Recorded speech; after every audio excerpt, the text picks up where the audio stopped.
Hello प्यारे दोस्तों, आप सभी लोगों का स्वागत है हमारे यूट्यूब प्लेटफॉर्म पर। तो हम लोग आज पढ़ने वाले हैं बायोलॉजी में जो हमारा चैप्टर चल रहा है। सेल में हमने माइटोकॉन्ड्रिया तक पढ़ लिए थे, तो आज पढ़ने वाले हैं हम प्लास्टिड लवक, जिसे लवक कहते हैं। तो लवक कितने प्रकार के होते हैं, लवक क्या होता है, ये सब देख लीजिए। तो लवक 3 प्रकार के होते हैं। क्रोमोप्लास्ट वर्णी लवक जिसे कहते हैं, लूकोप्लास्ट अवर्णी लवक और क्लोरोप्लास्ट जिसे हरित लवक कहते हैं। या पौधों में पाए जाते हैं लवक प्लांट सेल में ही पाए जाते हैं, मनुष्य में तो यूकैरियोटिक सेल में नहीं पाए जाते हैं। तो देख लीजिए क्रोमोप्लास्ट को देखिए, इनमें रंगीन वर्णक होते हैं। ये रंगीन वर्णक होते हैं, जो अपने वर्णी लवक होते हैं वो रंगीन वर्णक होते हैं। यह पुष्पों और फूलों का रंग देता है, या पुष्पों और फूलों का को रंग देता है। जो हमारा पुष्प है, रेड होगा, येलो होगा, हरा होगा, ये सब वर्णी लवक करता है। टमाटर का लाल रंग लाइकोपिन के कारण होता है, उसमें लाइकोपिन वर्णक होता है। फलों का नारंगी या पीला रंग कैरोटीनाइड के कारण होता है, ये याद रखना इम्पोर्टेंट है जो ये पढ़ रहे हैं। ल्यूकोप्लास्ट अवर्णी लवक, तो यह अपना कलरलेस होता है, या इनमें कोई वर्णक नहीं होते हैं। इसमें संचित भोजन होते हैं, इसमें संचित भोजन होते हैं जो भोजन को संग्रहण करते हैं। तो देख लीजिए कौन कौन है। एल्यूरोप्लास्ट अपना प्रोटीन संग्रहण करता है। एमिलोप्लास्ट ये स्टार्च जिसे मड कहते हैं वो संग्रहण करता है। और इलियोप्लास्ट जो अपना होता है वो वसा को संग्रह करता है। और क्लोरोप्लास्ट ये हरित लवक है। इसको आगे बताते हैं, स्क्रीनशॉट लीजिए।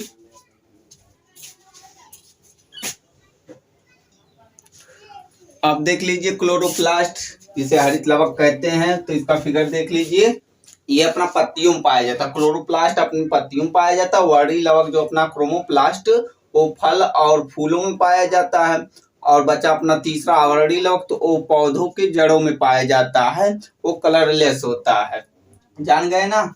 तो देख लीजिए ये अपना है क्लोरोप्लास्ट।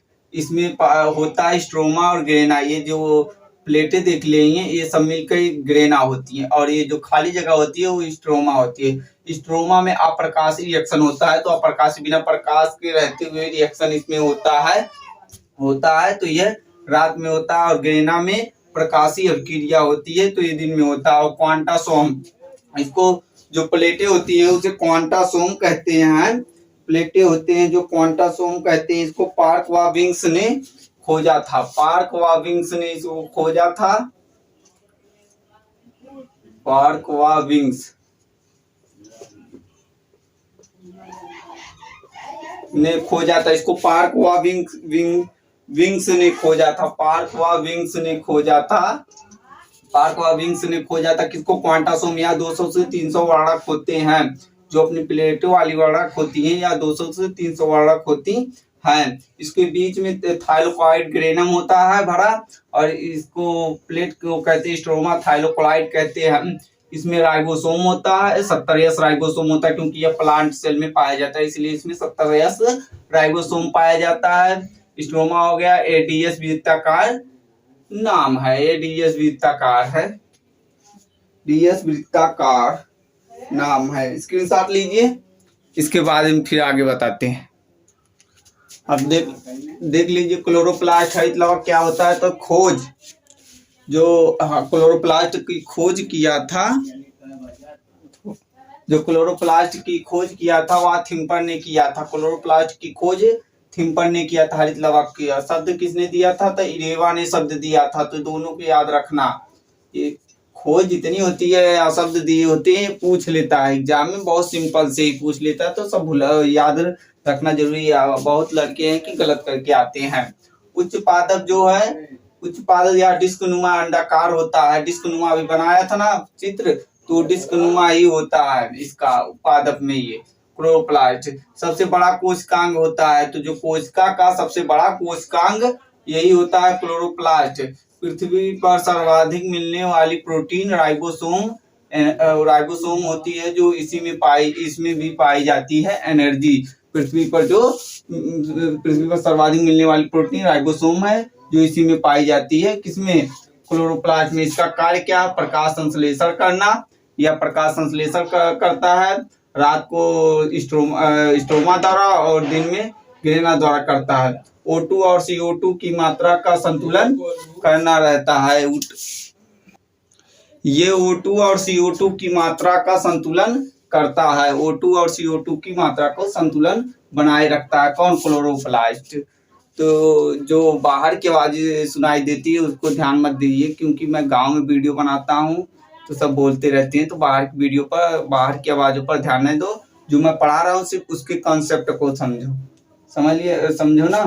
तो प्रकाश संश्लेषण ये करता है, स्ट्रोमा द्वारा रात को होता है और ग्रेना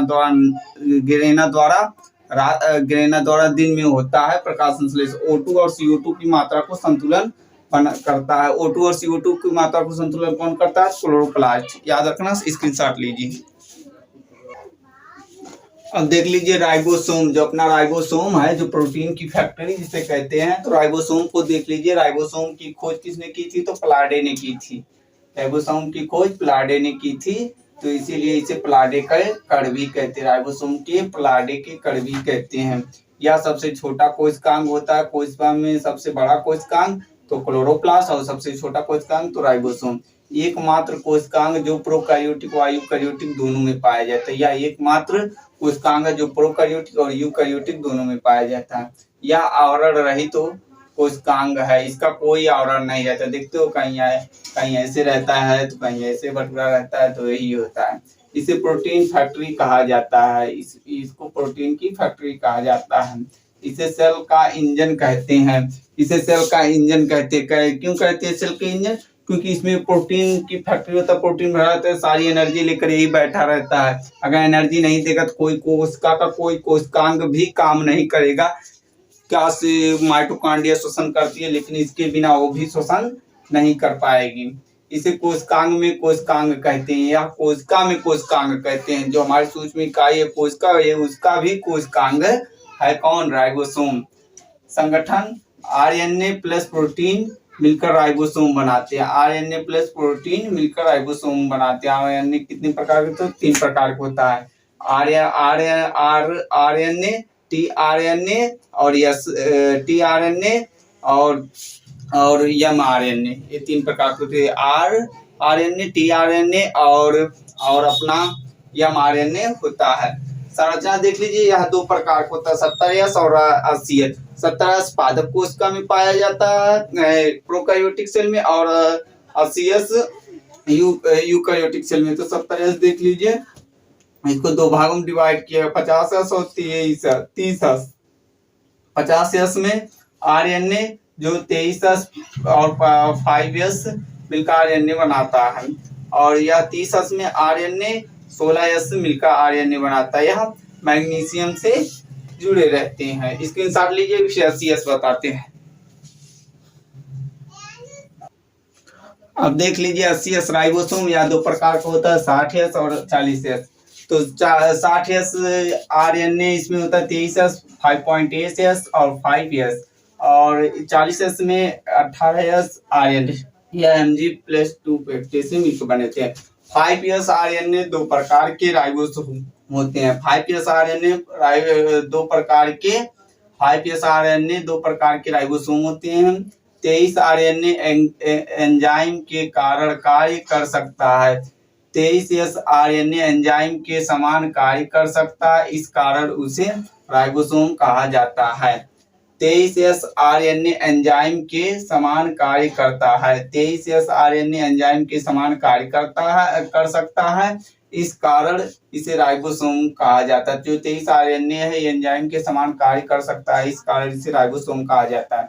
राइबोसोम का निर्माण केंद्रक में उपस्थित केंद्रिका द्वारा होता है। तो राइबोसोम का निर्माण कहाँ होता है? तो केंद्रक में उपस्थित केंद्रिका द्वारा राइबोसोम का निर्माण होता है। यस जो अपना शेप्ड वर्ग इकाई है। यस अपना शेप्ड वर्ग इकाई है जो 23S 5S में लगी हुई है। 18S ये यस अपना शेप्ड वर्ग इकाई है। यह अवसादन दर घनत्व दर्शाता है। अवसादन दर या घनत्व दर्शाता है। कार्य राइबोसोम का राइबोसोम एमआरएनए